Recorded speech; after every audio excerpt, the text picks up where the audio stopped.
kelompok 3, saya sendiri perkenalkan, nama saya Willy Waji. Saya Yuni Widya Ayu. Saya Lili Santika. Di sini kami akan menjelaskan tentang metode penelitian. Ingin tahu kelanjutannya? Tonton terus videonya. Cekidot. Yang pertama, pengertian metode penelitian. Apa sih itu metode penelitian? Metode penelitian pada dasarnya merupakan cara ilmiah untuk mendapatkan data dengan tujuan dan kegunaan tertentu.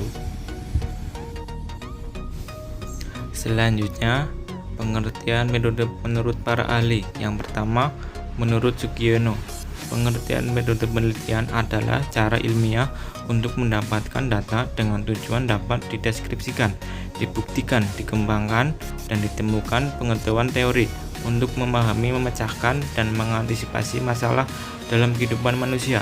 Yang kedua, metode penelitian menurut Profesor M.E. Winarno adalah sebuah kegiatan ilmiah yang dilakukan menggunakan teknik yang cermat dan sistematis. Yang ketiga, metode penelitian menurut Muhammad Nasir. Metode penelitian ini merupakan hal yang penting bagi seorang peneliti untuk mencapai sebuah tujuan serta dapat menemukan jawaban dari masalah yang diajukan.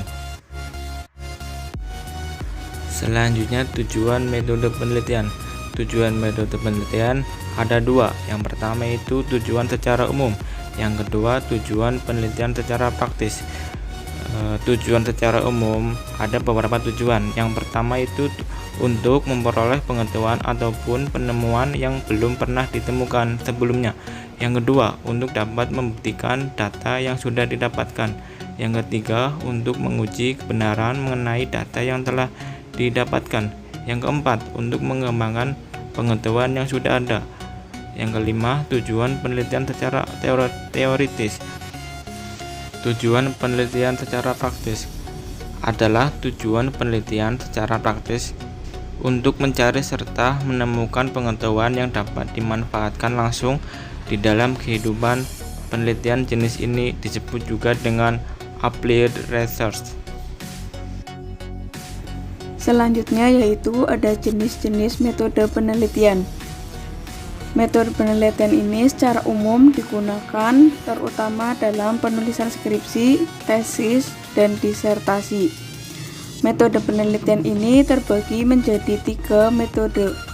Yang pertama ada metode kuantitatif, metode penelitian kualitatif, dan metode penelitian kombinasi atau mixed methods. Yang pertama ada metode penelitian kuantitatif.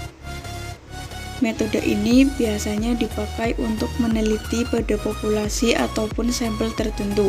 Pengumpulan data menggunakan alat ukur atau instrumen penelitian.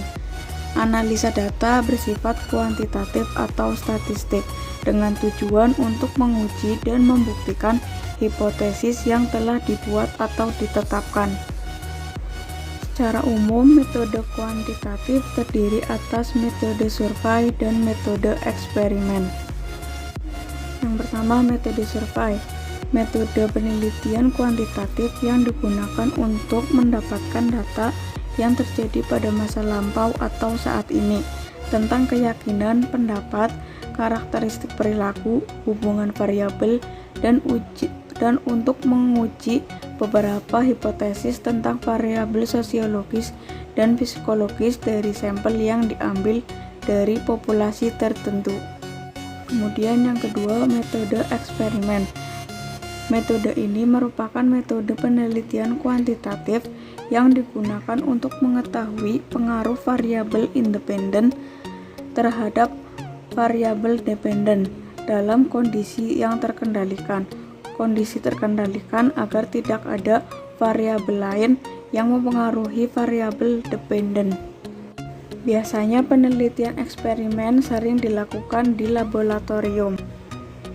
Yang selanjutnya yaitu ada metode penelitian kualitatif. Biasanya metode ini digunakan untuk meneliti pada kondisi objek yang alamiah, di mana peneliti sebagai instrumen kunci. Teknik pengumpulan data dilakukan secara triangulasi. Analisis data bersifat induktif atau kualitatif. Hasil penelitian kualitatif menekankan makna daripada generalisasinya. Menurut Creswell dalam Sugiono tahun 2012, metode penelitian kualitatif dibagi menjadi 5 macam, yaitu phenomenological research, grounded theory, ethnography, case study, dan narrative research. Yang pertama ada phenomenological research, merupakan salah satu jenis penelitian kualitatif di mana peneliti melakukan pengumpulan data dengan observasi penelitian partisipasi untuk mengetahui fenomena esensial partisipan dalam pengalaman hidupnya.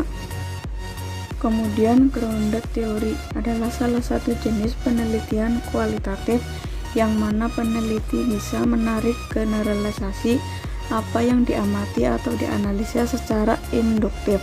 Teori abstrak tentang proses, tindakan, atau interaksi berdasarkan pandangan partisipan yang diteliti.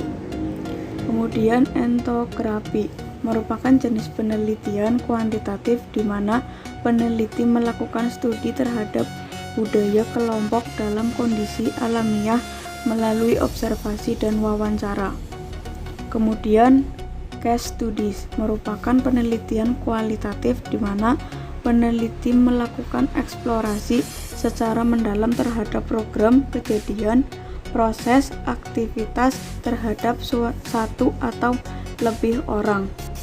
Kemudian yang terakhir ada narrative research, merupakan penelitian kualitatif di mana peneliti melakukan studi terhadap satu orang individu atau lebih untuk mendapatkan data tentang sejarah perjalanan dalam hidupnya. Data tersebut selanjutnya oleh peneliti disusun menjadi laporan naratif kronologis. Kemudian ada metode penelitian kombinasi, merupakan metode penelitian yang berlandaskan pada filsafat pragmatisme atau kombinasi positisme. Biasanya metode penelitian kombinasi digunakan untuk meneliti pada kondisi objek yang alamiah maupun buatan, di mana peneliti bisa sebagai instrumen dan menggunakan instrumen untuk pengukuran teknik, pengumpulan data dapat menggunakan tes, kuesioner, dan gabungan atau triangulasi. Analisis data bersifat deduktif atau kuantitatif dan induktif atau kualitatif. Di sini kakak akan memberikan contoh penulisan metode penelitian yang baik dan benar. Adik-adik bisa lihat di situ contoh terdapat dua golongan dalam penelitian, yakni kelompok eksperimen yang diberikan sebuah perlakuan dan kelompok kontrol yang mana tidak diberi sebuah perlakuan. Pasien yang terkena demam berdarah, dengue, menyatakan mau untuk berpartisipasi dalam penelitian ini. Selanjutnya, pasien akan diberi sebuah sirup temulawak dengan gizi yang diatur selama 2 kali sehari dalam 2 minggu. Berikutnya, akan dilaksanakan sebuah pengukuran pada akhir minggu pertama dan juga kedua. Penilaian nantinya dilaksanakan dengan membandingkan hasil nilai trombosit darah di kelompok eksperimen dan juga kelompok kontrol. Berdasarkan contoh kerangka penelitian tersebut, bahwa metode penelitian disusun dengan ketentuan yang pertama, tempat penelitian, unit analisis, populasi sampel, variabel penelitian, instrumen penelitian, dan teknik analisis data. Kita lihat kembali contoh metode penelitian yang tadi. Dari metode tersebut, tempat penelitian berada di Rumah Sakit Bakti Husada. Lalu unit analisis. Dalam kerangka penelitian di atas, subjek penelitian merupakan pasien demam berdarah, sedangkan objek penelitiannya adalah nilai trombosit yang rendah pada darah. Kemudian kita lihat dari populasi dan sampel. Dari kerangka penelitian tersebut, populasinya adalah pasien demam berdarah yang sudah setuju mengikuti penelitian, sedangkan sampelnya adalah sebagian karakteristik populasi yang hendak diteliti. Jadi, jumlah sampel dalam penelitian ini sebanyak 2 orang. Sedangkan variabel penelitian dari kerangka tersebut yaitu variabel bebas dan variabel terikat. Kemudian instrumen penelitiannya. Berdasarkan kerangka penelitian tersebut, instrumennya adalah panci, pisau, baskom, saringan kompor neraca pengaduk, dan juga botol kaca. Sedangkan untuk bahannya temulawak, air, gula, cengkeh, jeruk nipis, vanila, kapulaga, dan kayu manis. Begitulah contoh ketentuan atau susunan dalam penulisan kerangka penelitian atau metode penelitian. Itulah penjelasan dari kelompok kami tentang materi metode penelitian. Semoga bermanfaat bagi adik-adik di rumah. Jangan lupa like, comment, and subscribe. Kami undur diri ya. Dadah! Wassalamualaikum warahmatullahi wabarakatuh.